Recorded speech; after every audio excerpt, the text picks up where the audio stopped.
yang sudah pada gabung di TikTok ya, ada cewek polos. Halo, hai. Cewek polos namanya. Oke, Bomber ya nanti ya. Saya balesnya ya. Ini masih nugas nih. Nah, sekarang giliran kita masuk ke bab ketiga dari buku ini. Rempah-rempah persaingan dan perebutan pada abad ke-16 yang membentuk dunia modern. Terima kasih mawarnya ya, cewek polos ya. Karya dari Roger Crowley ya, sejarawan sekaligus penulis buku-buku bestseller. Ya ampun. Roger memberi judul di bab ketiga ini Armada Maluku 1519-1520. Langsung saja tanpa pengantar dulu. Kayaknya biar cepet ya. Tebel nih soalnya lumayan buku ini. Paling perkiraanku selesai 2 bulan deh. Semoga aja ya. Karena serbuk itu hanya bisa disiarin setiap Senin malam Selasa ya, dari pukul 7 sampai pukul 9 malam. Nah, oke. Baik, langsung saja. Dalam nama Tuhan dan keselamatan yang baik, kami berangkat dari Sevilla pada tanggal 10 Agustus tahun 1519 untuk pergi menemukan Kepulauan Maluku. Begitulah awalan dari sebuah catatan anonim. 5 kapal berangkat. Kapal utama Magellan, Trinidad, lalu San Antonio yang menampung sebagian besar perbekalan. Conception, Victoria, dan yang terkecil dengan bobot 75 ton adalah sebuah kapal pengintai, Santiago. Menurut Pigafetta, Armada de Molucca melepas sauh diiringi dengan rentetan tembakan meriam.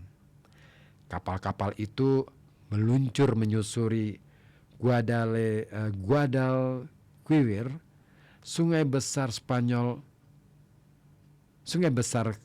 Muslim, melalui tanah datar yang subur dan rawa muara. Sungai itu tidak cukup dalam untuk menampung kapal tonnase besar dan proses navigasinya cukup rumit. Mereka harus menghindari tiang-tiang reruntuhan jembatan batu yang terendam di bawah air dalam perjalanan menuju kota pelabuhan Sanlúcar de Barrameda. Di kota ini mereka singgah selama sebulan, mengisi perbekalan hingga penuh. Setiap hari kami pergi ke daratan untuk mendengarkan misa di sebuah desa bernama Nostradona de Barrameda, dekat Sanlúcar. Sebelum keberangkatan, Kapten Jenderal meminta semua orang untuk mengaku dosa dan tidak mengizinkan satupun perempuan untuk turut berlayar dengan armada tersebut berdasarkan pertimbangan terbaik. Pigafetta yang belum pernah berlayar sekalipun dan selalu menggambarkan Magellan sebagai pemimpin yang setia, tidak sabar untuk melihat keajaiban dunia. Baginya, 17 orang lainnya, Sanlúcar telah ditakdirkan menjadi awal dan akhir dari siklus pengalaman manusia yang luar biasa. Pada 20 September, mereka pun berangkat, berlayar menuju ke Santa Cruz de Tenerife,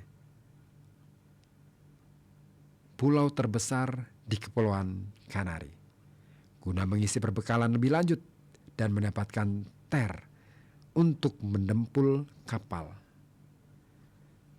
Di Tenerife, menurut penulis sejarah Portugis Gaspar Correa, muncul tanda pertama permasalahan yang mengintai.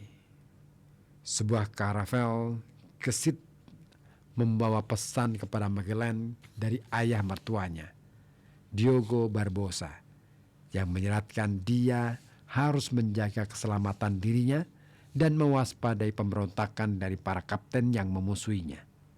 Namun, dia mungkin sudah memperhitungkan hal itu. Perpecahan dalam struktur komando sudah terlihat dalam waktu singkat. Ketika mereka berlayar lagi dari Tenerife pada 3 Oktober, terlihat jelas Magellan tidak menempuh jalur konvensional saat melintasi Samudra Atlantik menuju Brasil. Dia juga tidak mengikuti instruksi tegas yang telah diberikan kepadanya untuk berbagi perincian rute dengan para kapten dan perwira senior. Begitu tiba di tengah laut, dia melakukan apapun yang diinginkannya.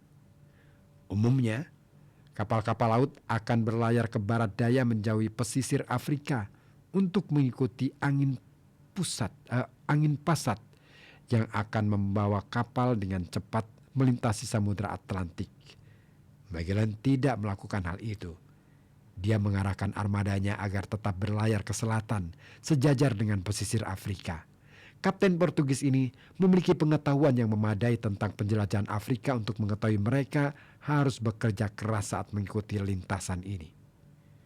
Cartagena, dengan tanggung jawab bersama yang tidak ditetapkan dengan tegas untuk perjalanan tersebut, menuntut untuk mengetahui alasan di balik rute ini. Magellan menolak memberikan penjelasan apapun dan memerintahkannya hanya untuk mengikuti kapal utama. Hal ini tidak termasuk dalam arahan singkat yang disampaikan sebelum keberangkatan dan ini sama sekali bukanlah upaya untuk menyelaraskan armada. Mungkin hal itu memang disengaja untuk menunjukkan otoritas Magellan yang tidak bisa diganggu-gugat, tetapi alasannya mengambil rute tersebut masih belum jelas. Ada kemungkinan bahwa adanya rumor bangsa Portugis telah mengirimkan sebuah armada untuk mencegatnya.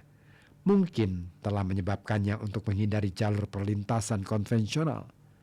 Atau ini mungkin merupakan strategi guna menyingkirkan perbedaan pendapat dalam armada.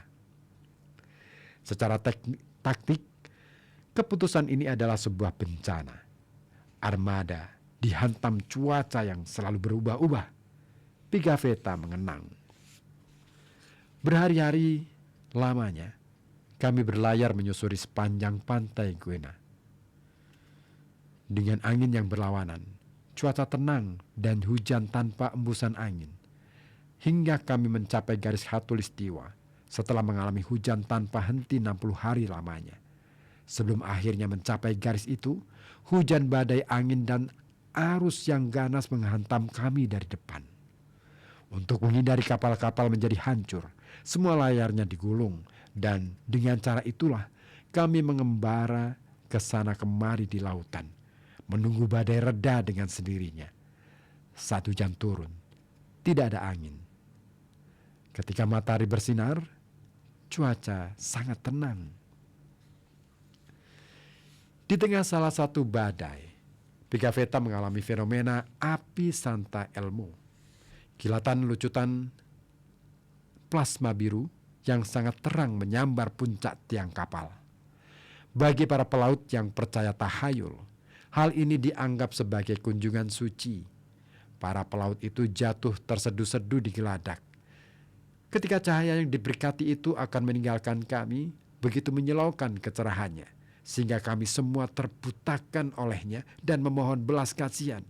Dan sungguh, ketika kami mengira kami sudah mati, tiba-tiba lautan menjadi sangat tenang.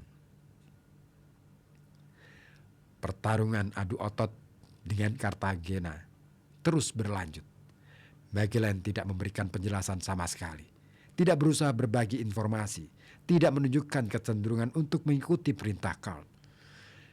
Di dalam armada itu, perang gerilya yang membara lambat antara faksi Spanyol yang lebih besar dengan awak Portugis yang setia kepada Magellan mulai terjadi. Sebuah bom waktu kebencian mulai terbentuk terhadap otoritas yang sewenang-wenang.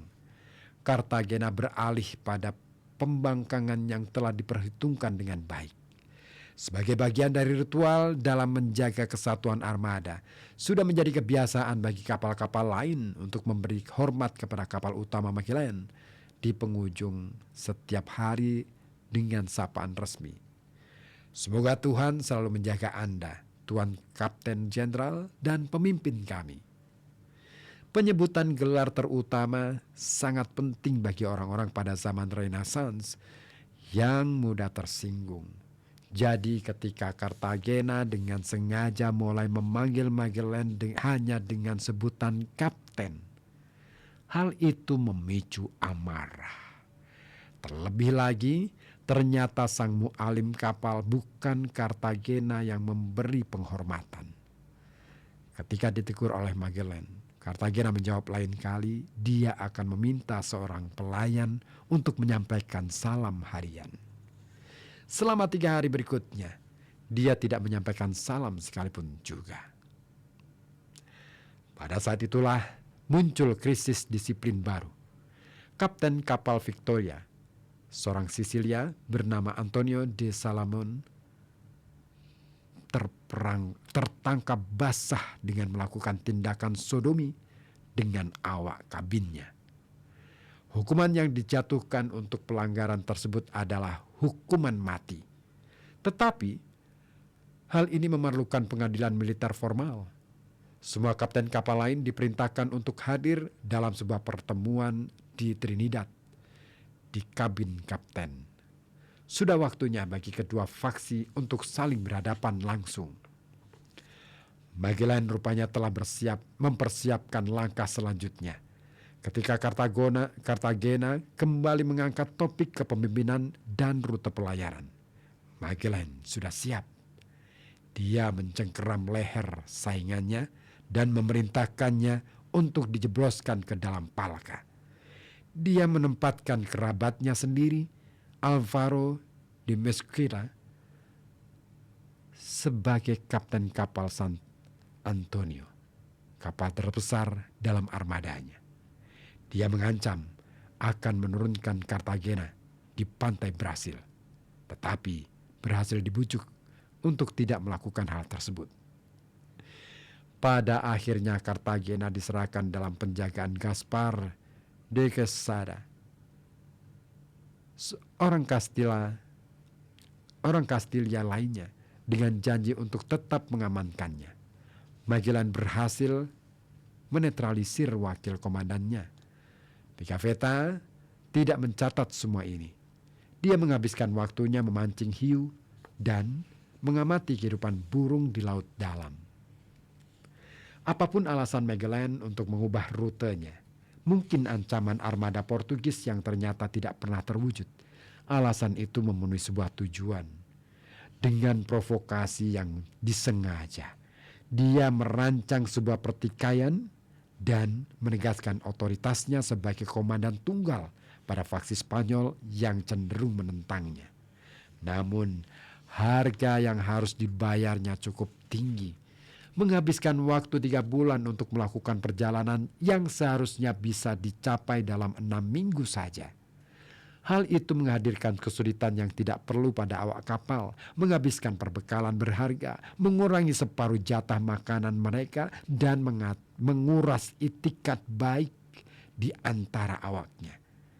Perbedaan pendapat yang tajam masih membara saat mereka mendekati pantai Brasil, diarahkan oleh mualim Portugis, João Lopes Carvalho,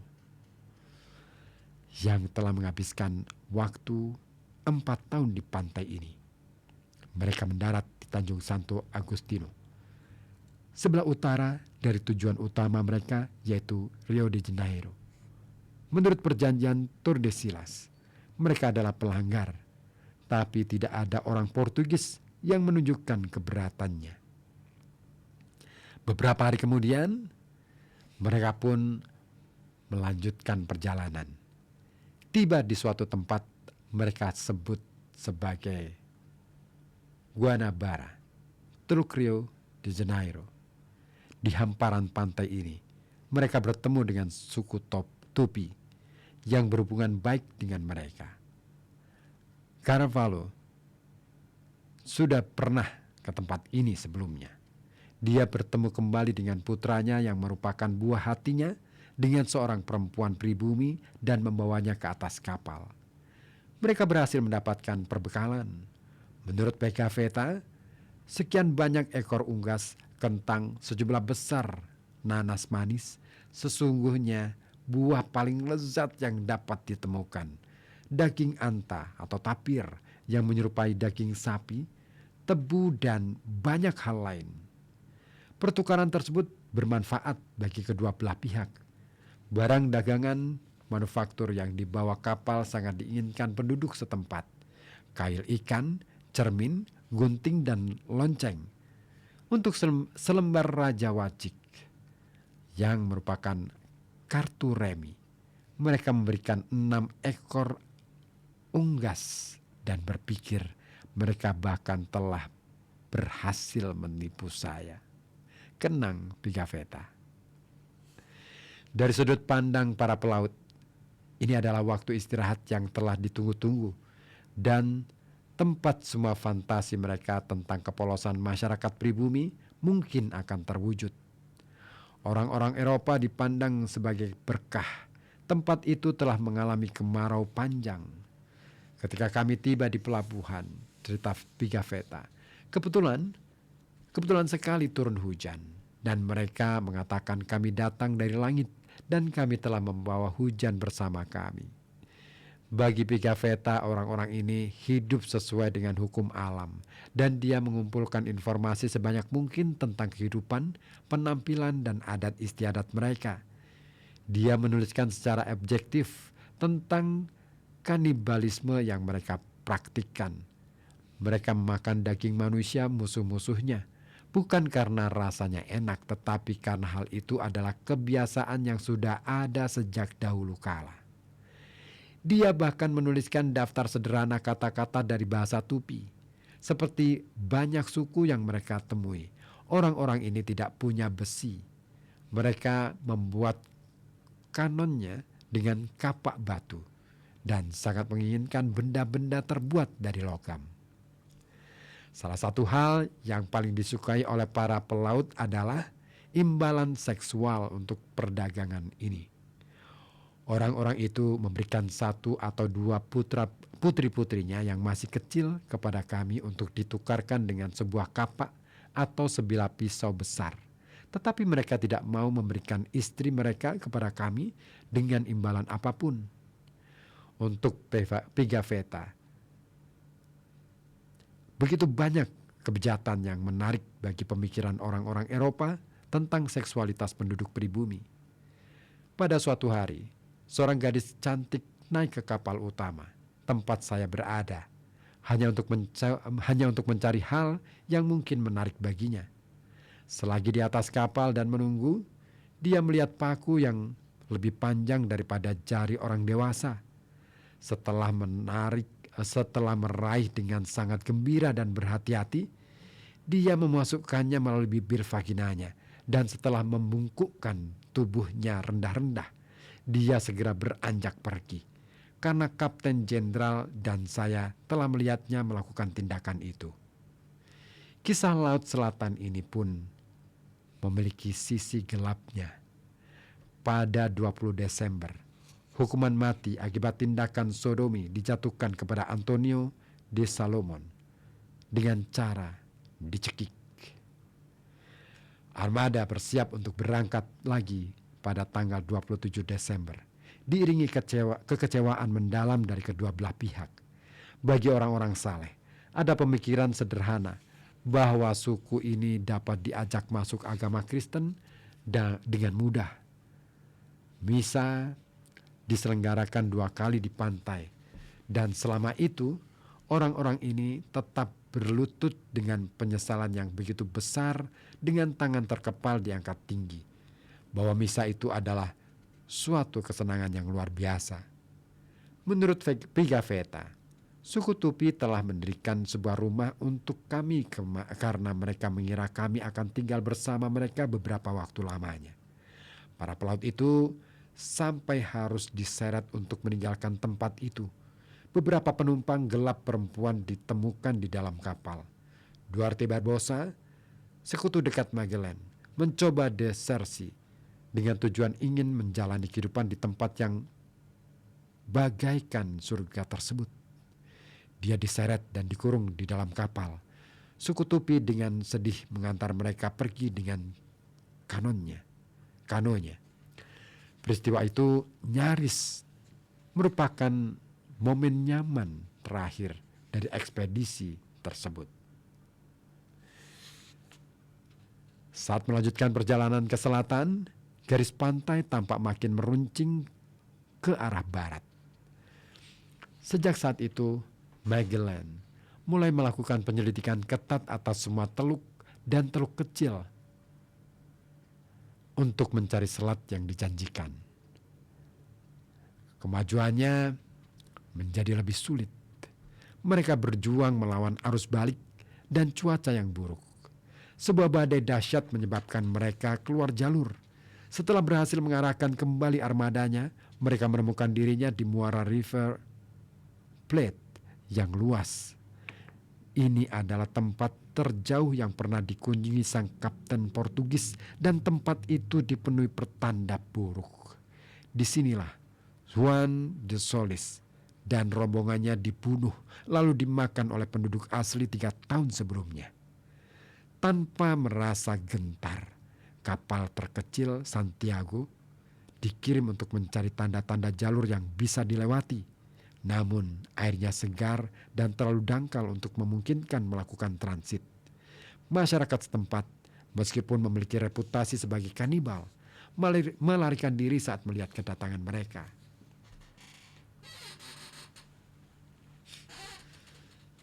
Salah satu dari mereka, dengan sosok hampir menyerupai raksasa, datang ke kapal utama untuk memastikan keselamatan teman-temannya yang lain. Dia mempunyai suatu suara seperti banteng. Saat dia berada di kapal, teman-temannya membawa harta benda dari tempat tinggal mereka lalu masuk lebih jauh ke daerah pedalaman. Karena takut kepada kami, dan saat melihat itu, kami mendaratkan 100 orang untuk mengobrol dan bercakap-cakap dengan mereka, atau untuk menangkap salah satu dari mereka dengan paksa.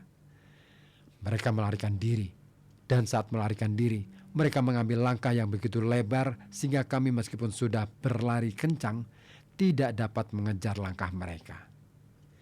Itulah penampakan pertama orang-orang yang kelak disebut sebagai suku Patagonia atau kaum raksasa oleh bangsa Eropa. Oke, saya kira sampai di situ dulu ya pembacaan untuk buku Rempah-Rempah Persaingan dan Perebutan pada abad ke-16 yang membentuk dunia modern karya Roger Crowley. Sudah di halaman 50. 50. Lumayan lah ya.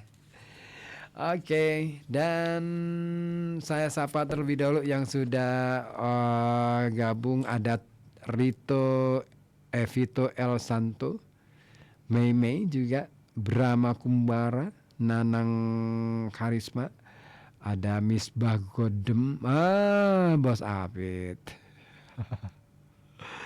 Ada siapa lagi nih, banyak banget ya. Oke deh, siapapun ya yang sudah nonton di TikTok, terima kasih. Yang setia juga bersama kami lewat BA juga ya. Ada Abbas di Comal, saya di Wonopringgo. Ada siapa lagi tadi? Kok hilang? Mana hilang. Ya pokoknya tadi yang sudah gabung ya. Oh, Ipin di Talun ya. Thank you. Kita ketemu untuk serbuknya minggu depan dengan buku yang masih sama. Cerita-cerita tentang rempah-rempah persaingan dan perebutan abad ke-16 yang membentuk dunia modern. Akhirnya dari kawasan Gereja 7 FM 91,2 Radio Kota Batik, News Interaktif Solutif,